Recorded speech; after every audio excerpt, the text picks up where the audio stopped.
Hello, I'm Jean, and I would love to take a few minutes to introduce you to Simplifying Meal Plan. It has been something that has been living in our family for 20 plus years. I've put it down on paper, I've adjusted it over the years, and recently I noticed that I actually haven't changed it up very much. So it's super exciting. I actually get to share it with a lot of people. So I'm excited. Let's get started.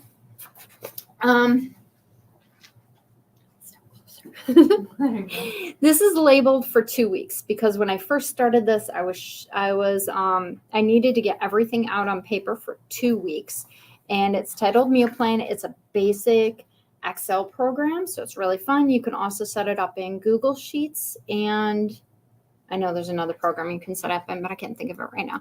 So what I do is I pick the day that I go grocery shopping, and I start from that day, and I put the date. Sometimes I'm really sophisticated and I put the temperature in because we always structure our meals based upon the temperature. We also eat seasonally. So if it's summer, we eat more fruits and vegetables or from the garden. We do the days of the week. We do breakfast it was there with small children. They always want to know what they're eating and things like that. And if they're old enough, you can teach them how to get their own meals, such as let's do cereal, but don't forget that we're going to have 3 parts to the meal. So we're going to have a small bowl of cereal, which is going to be this big. We're going to have a half a banana, and then you're going to have something extra. So I was super detailed when I had younger children. By the way, I have 10 children. My youngest is now 12, and she can figure out breakfast all on her own.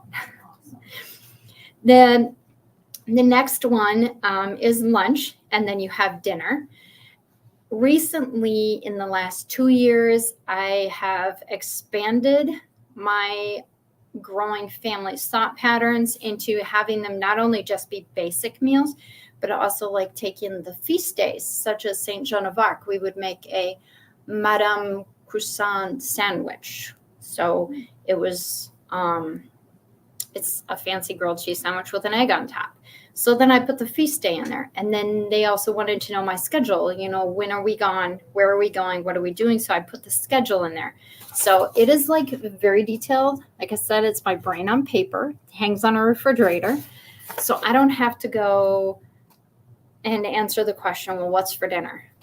My answer is always read the refrigerator. It's on the meal plan. Go read it. So when we're creating or we're building or we're designing a meal plan. So I usually shop on Wednesdays. So we go through Tuesday, and I structure who's going to be home, who has the ability to make the meal, and that's where I also have a column. Let's see. I don't know if you can see it, but it's in here. You've got an E, K, N, E, blank, N, and A. Okay, so those are the initials of my group of kids that are home. And the 12-year-old up to the 18-year-old who's still in school.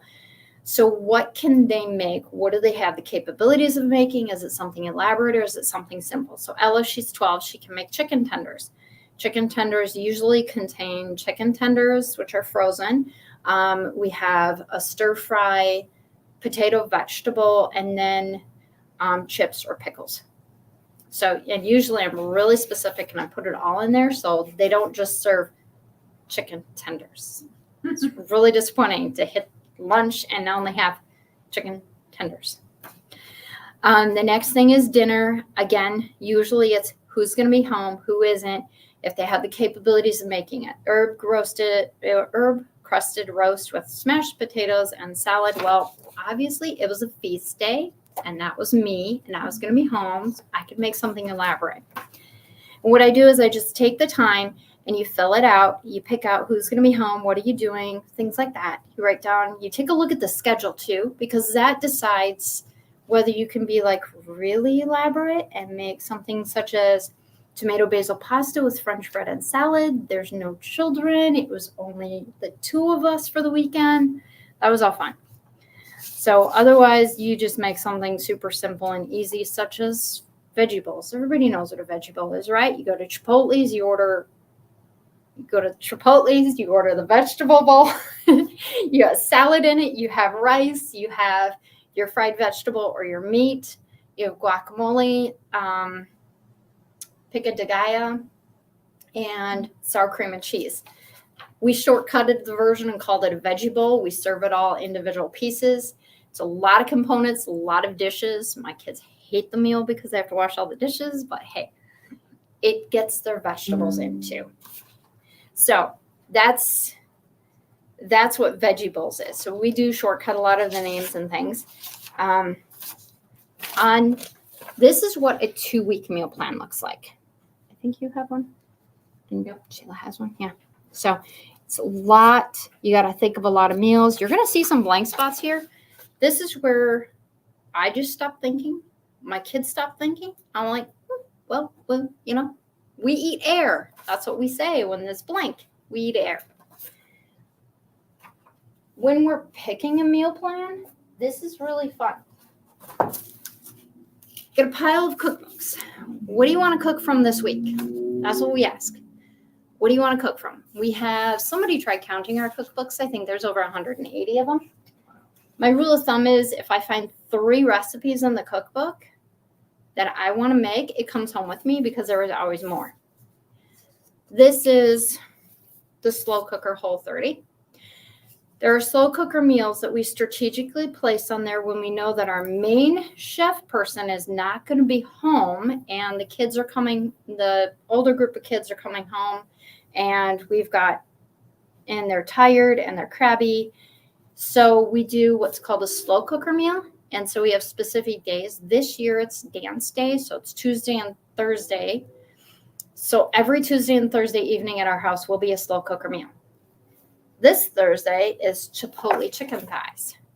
The reason it's slow cooker is because it's already pre-made. All they have to do is throw components on the table. We go through the cookbook. We pick the meal. We pick what we want. We get the tiny little sticky notes. You get like 300 to a thing. You write the day down, and you either put an L or a D. You stick it on the page on the cookbook, and now you have it.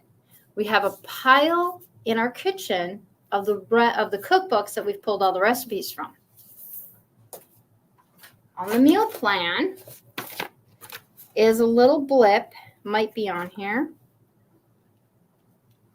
Yeah, on Thursday, the 22nd, up on the top, it says Crock-Pot Whole30. Not spelled properly, but that happens. So that means that you had to go to that cookbook to find that tab to find the recipe. So that's the shortened version of, hey, it's easy, so when you actually find like a meal on here, like Asian chicken bowls, you got to go to the Taste of Home magazine. Really, it's going to be in the pile. It's not that hard. So this is another one. So this is clean bowls. This is Tuesday lunch because it's an L. You flip it open and Harvest Moon breakfast bowls. Right there, really easy to make.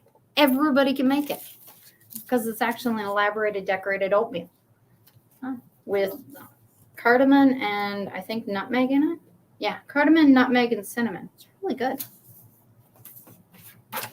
So that's writing a meal plan. Step 1. Figure out what you're going to eat, when you're going to eat it, and who's going to fix it.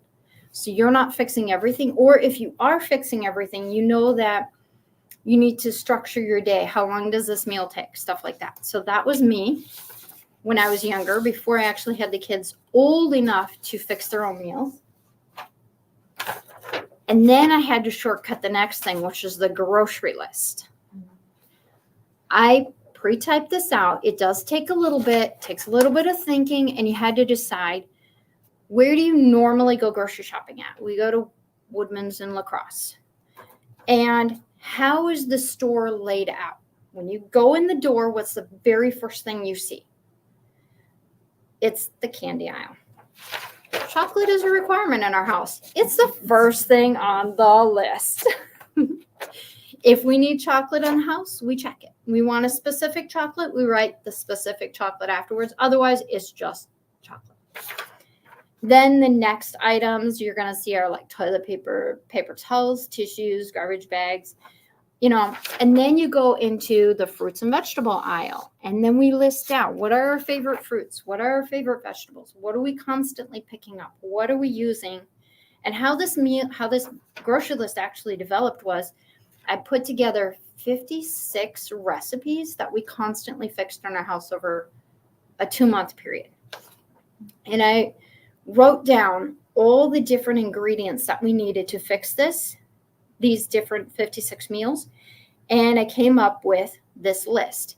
It has been developed, evolved, and exchanged. So like now we get jalapeno and poblano peppers versus we just used to get yellow, orange, or red peppers. I'm pretty specific on this list. And then you go into your meat department, your dairy, your frozen. I love the eggs. Notice the eggs. You get a 12 count or a 24 count eggs. You need to decide how many eggs are you really going to go through in the week? How many do you need? Then you're just getting what you need. You're not zigzagging through the grocery store and taking hours. We can actually write up our meal plan. That takes longer than shopping. Shopping takes us 45 minutes when I have 2 people. One person has the list and the cart. They give it out. They go, okay, I can get like the apples and the bananas and the grapes because they're all right there. I'm sending you for lettuce and peppers and onions. And we tag it back and forth. That's what we do. This is how, and then when you turn the list over, I've expanded it. So like we have a local grocery store called Cranberry Market. They're really fun. They have a lot of bulk items that they break down. There's one in Toma. No, it's Sparta. There's also Target. And then we go to Farm and Fleet because, we feed our birds. We used to feed our cats and stuff, but now I put them on auto ship through Chewy. But yeah, that's it. So after you write your meal plan, leave your recipe books open, pull your grocery list out, and start writing down what you need and what you do. If you think that you also have an overstock in your pantry, I print off my grocery list and I tell everybody inventory time, and they have to go in and they have to mark down everything that we have in our pantry. So I even inventory. So when I write the grocery list, I just go to the inventory to see, and that gets rid of the older food out of the pantry. And then we start fresh all over again. That's it. Any questions? Awesome. That was really good. We clap for it. Oh, you can do a little closing. Amazing. Thank you so much, Jean. So, yeah, if you have any questions, you can comment away on here. And these are awesome documents. Like maybe we can make a folder drive Sure, for absolutely. people to have the link Absolutely. that we can post too. Oh yeah, we'll figure that all out. Awesome. So thanks for watching.